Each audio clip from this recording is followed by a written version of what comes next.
तर good morning मित्रांनो, आज परत एकदा आपण व्हिजिट करणार आहे हैदराबादमधील सुवर्णगिरी टेम्पलला, जे की महात्मा गांधी बस स्टँडपासून एक 48 किलोमीटर आहे आणि त्याला आपल्याला चार्ज लागणार आहे 80 ते 90 रुपये चार्ज लागणार आहे। तर चला बघूया मित्रांनो हा प्रवास कसा असणार आहे आणि सुवर्णगिरी मंदिर कसं असणार आहे। चला तर बघूया, या माझ्या मागे। हे महात्मा गांधी बस स्टँड आहे आणि हैदराबादमध्ये तुम्ही कुठेही आला असाल तर तुम्हाला या लागणार आहे पहिला महात्मा गांधी बस स्टँडवरती। ॲटोने किंवा बसने सुद्धा येऊ शकता तुम्ही। ह्या ॲटो स्टँड आहे, जवळच बस स्टँड म्हटलं तर महात्मा गांधी आहे। इथून तुम्हाला डायरेक्ट बस मिळणार आहे जे की सुवर्णगिरी मंदिरपर्यंत तुम्हाला सोडणार आहे। तर चला जाऊया मित्रांनो, आतमध्ये या। हे आहे बस स्टँड, असं बघू शकता तुम्ही मित्रांनो। आता निघालो आपण प्लॅटफॉर्मवरती।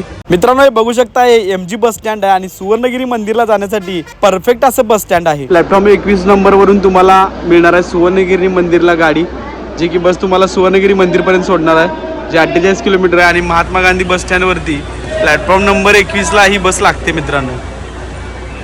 तरी आता बस लागलेली आहे आपली, तर चला मित्रांनो या। एकदा ही माझ्या मागे गाडी लागलेली आहे आणि खतरनाक अशी गाडी आहे। फक्त एका तासामध्ये आपल्याला सुवर्णगिरी मंदिरापर्यंत ही गाडी पोच करणार आहे। तिथून पुढे आपल्याला जायचं आहे आणि चला जाऊया मित्रांनो, हा बसचा प्रवास कसा असणार आहे बघूया। चला जाऊया आता बस निघायला सुवर्णगिरी मंदिरकडे।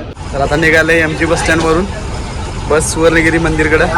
तर प्रति व्यक्ती 100 रुपये अशा प्रकारे आपल्याला 200 रुपये तिकीट लागलेलं आहे MG बस स्टँडपासून सुवर्णगिरी टेम्पलपर्यंत। त्याचं हे तिकीट आहे, बघू शकता माझ्या हातामध्ये तुम्ही। या बसमधनं उतरलोय, बघू शकता या बसमधनं उतरलोय गव्हर्नमेंटच्या। आता जाणार आहे सुवर्णगिरी मंदिरला। जवळजवळ 1 तासामध्ये आपण इथं आलोय आणि चला जाऊया आता इथून बघूया आपण सुवर्ण मंदिर कुठं आहे। चला सुवर्णगिरी मंदिर कुठं आहे, तर चला जाऊया मित्रांनो या। रिक्षाने जायचं आपल्याला सुवर्णगिरी मंदिरला। पुढं ह्या हायवेला सोडले, हा हायवे आहे सगळा, हायवेला सोडून ह्या रिक्षाने आता आपल्याला जायचं पुढं। तर चला बसूया रिक्षामध्ये या मित्रांनो। 30 रुपये चार्ज आहे रिक्षाला आणि तिथून पुढं काय होते बघूया या। आणि आपण पोहोचलोय आता सुवर्णगिरी मंदिराजवळ। हे बघू शकताय ही सुवर्णगिरी मंदिराची कमान आहे आणि तर तुम्ही बसनं सुद्धा येऊ शकताय। पण हा असा मंदिराचा परिसर आहे। तिथून आपल्याला पायऱ्या मार्गे वरती जायचं आहे। इथे चप्पल काढून आलोय आपण पुढं। या मार्गाने सरळ आल्यानंतर तुम्हाला असं तुम्हाला इथे पुढे जायचं आहे इथून चालत। आता वरती मंदिराकडे जातोय आपण, तर चला जाऊया मित्रांनो या। हिलच्या आपण पायऱ्या चढणार आहे, तर चला जाऊया मित्रांनो। हे बघू शकताय अशा तुम्हाला पायऱ्या पण दिलेल्या आहेत वरती जाऊसपर्यंत। मंदिरापर्यंत तुम्हाला पायरीने जाता येणार आहे। इथं हे असं पायऱ्यांचा मार्ग आहे आणि आता आपण वरती चढायला लागलोय। हे बघू शकताय सुंदर अशी मंदिर आहेत। तसेच अनेक स्टॉल सुद्धा तिथं। हा स्टॉल आहे, तुम्हाला इथं लागणारं पूजेचं साहित्य, त्याचं वरती लागणारं साहित्य, मूर्ती सुद्धा मिळणार आहेत। इथं सुद्धा एक आणखी एक मंदिर आहे। आपण पोहोचलोय अगदी मंदिराजवळ वरती आणि हा सुंदर असा अद्भुत नजारा चालत आलो असं। आणि हा वरती सुंदर असा परिसर, सेम तिरुपती बालाजी सारखं इथं वातावरण आहे। इथलं कल्चर दिसायला लागले आपल्याला आता। तर चला जाऊया पुढे, दर्शन कसं घ्यायचं बघूया या मित्रांनो। तसंच इथं 50 रुपयाचं दर्शन सुद्धा अवेलेबल आहे। हे बघा इथं 50 रुपयाची दर्शनची लाईन आहे। हे 50 रुपयाची लाईन आहे।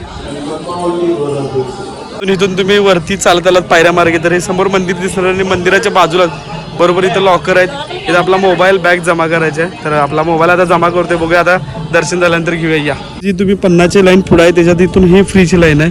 इथून तुम्ही गेलात तरी फ्रीमध्ये दर्शन सुद्धा घेता येते तुम्हाला। तर चला जाऊया मित्रांनो, आणि मोबाईल सुद्धा जमा करणार आहे इथं लॉकरमध्ये।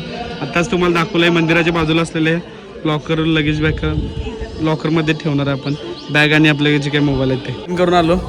50 रुपयाचं दर्शन घेतलं होतं टोकन, पण गर्दी काहीच नव्हती, त्यामुळे लगेच दर्शन झालं एक 15 ते 20 मिनिटात।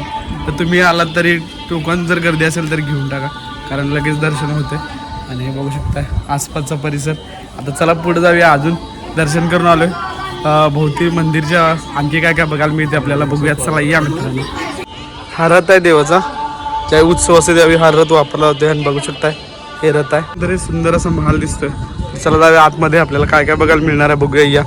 दर्शन घेऊन तुम्ही जर ह्या इकडून आलात, बाहेर पडलात, तुम्हाला इथं हे बाजूलाच ही बिल्डिंग दिसणार आहे। बालाजींची मूर्ती सुद्धा इथं आहे आणि तुम्ही इथं सेल्फी काढू शकताय।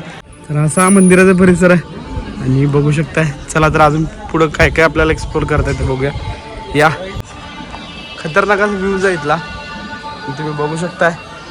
शिस्तबद्ध पद्धत, स्वच्छता एक नंबर आहे इथे सुद्धा, सेम टू सेम तसंच आहे।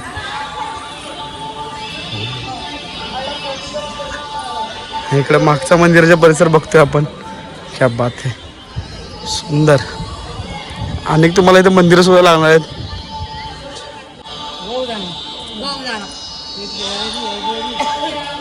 मंदिराच्या मागची बाजू आणि इथं तुम्हाला हे असे गजमुख गोमाता सुद्धा बघायला मिळणार आहे. हा संपूर्ण मंदिराचा मागचा परिसर आहे. इथून हनुमंतरायाची मोठी मूर्ती बघायला जाणार आपण. तर चला मित्रांनो ही एका दगडामध्ये भव्य दिव्य अशी 40 फुटी बनवलेली हनुमंताची मूर्ती आहे. इथं भजन चालू आहे, समोरच मंदिर आहे आणि इथं दीपस्तंभ आहे. इथं तुम्ही तुमचं आणलेले जे धूप आहे, जे कापूर वगैरे अगरबत्ती आहे, एखादा दिवा आहे, ते तुम्ही इथं लावू शकताय. तसंच समोर इथं तुम्हाला इथं दर्शन सुद्धा घेऊन गंध वगैरे लावून तुम्हाला वरती परत जाता येणार आहे. इथं शिवाजी महाराजांची मूर्ती बघायला जाणार आहे आपण, जी निद्रा अवस्थेत आहे. आणि या बघूया इथंच आहे ती पाण्यामध्ये. बापरे, काय सुंदर आहे अशी मूर्ती इथं आहे. बघू शकता मित्रांनो मध्ये. तिथं आपल्याला जायचं आता. तर चला जाऊया मित्रांनो, या तिथं पुढं. मित्रांनो, भारतातील हे एकमेव असं मंदिर आहे जिथं भगवान विष्णूंची पाण्यातील मूर्तीचं तुम्हाला इथं दर्शन होणार आहे. मित्रांनो, हे मंदिर तेलंगणा राज्यातील हैदराबाद पासून 47 किलोमीटर अंतरावरती 22 एकर मध्ये वसलेले हे सुंदर असं मंदिर आहे. मित्रांनो, हे मंदिर सकाळी 5:30 वाजल्यापासून रात्री 9 वाजेपर्यंत चालू असतं व दुपारी 12:30 ते 1:30 पर्यंत इथं महाप्रसादही असतो. मित्रांनो, इथे ब्रह्मोत्सव, वैकुंठ एकादशी, रथसप्तमी व विकेंडला इथं भरपूर अशी गर्दी असते. विकेंड सोडून तुम्ही आलात तर तुमचं दर्शन लगेचच होणार आहे. मित्रांनो, जर तुम्ही इथं दर्शनाचा प्लॅन करत असाल तर संध्याकाळच्या वेळी आलात तर तुम्हाला या मंदिराचा अद्भुत असा नजारा बघायला मिळणार आहे. संध्याकाळचा कार्यक्रम म्हणाल तर बघण्याला आहे कार्यक्रम असतोय. खूप सुंदर असा नयनरम्य डोळ्याचं पारणं फेडणारा कार्यक्रम संध्याकाळी सुद्धा असतोय. आणि लाइटिंग परफेक्ट आहे, त्यामुळे तुम्हाला लाइटिंगमध्ये इथला एक वेगळाच नजारा बघायला मिळणार आहे. अद्भुत देवाचं दर्शन घेता येणार आहे इथं. तर हैदराबादला जर आला असाल तर हा ब्लॉग बघून नक्की इथं यायचा प्रयत्न करा. नमो व्यंकटेश आहे. वरून आपण दर्शन घेतलं, ते आता आपण क्लोज आलो एकदम. आणि हे इथं खालून सुद्धा दर्शन घेता येणार आहे.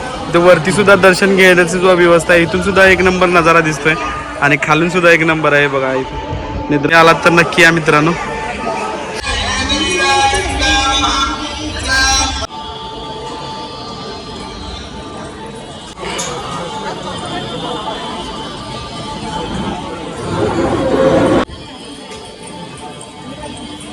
कारने येणार असेल हैदराबादमधून तर इथं कार पार्किंग सुद्धा मोठ्या प्रमाणात कार पार्किंगची सोय आहे. आणि हे असं कार पार्किंग आहे. हे बरोबर अन्नछत्रला जाताना हे कार पार्किंग आहे. म्हणजे मंदिराच्या सरळ मागून आलात की तुम्हाला इथं गाडी डायरेक्ट लावता येणार नाही. इथून तुम्हाला असं हे दर्शनाला जाता येणार आहे. तर आत्ताच अन्नप्रसादामध्ये प्रसाद घेऊन आलो. आणि तुम्हाला हा ब्लॉग कसा वाटला नक्की कमेंट करून सांगा. त्यामध्ये संपूर्ण माहिती दिलेली आहे सुवर्णगिरी मंदिराची.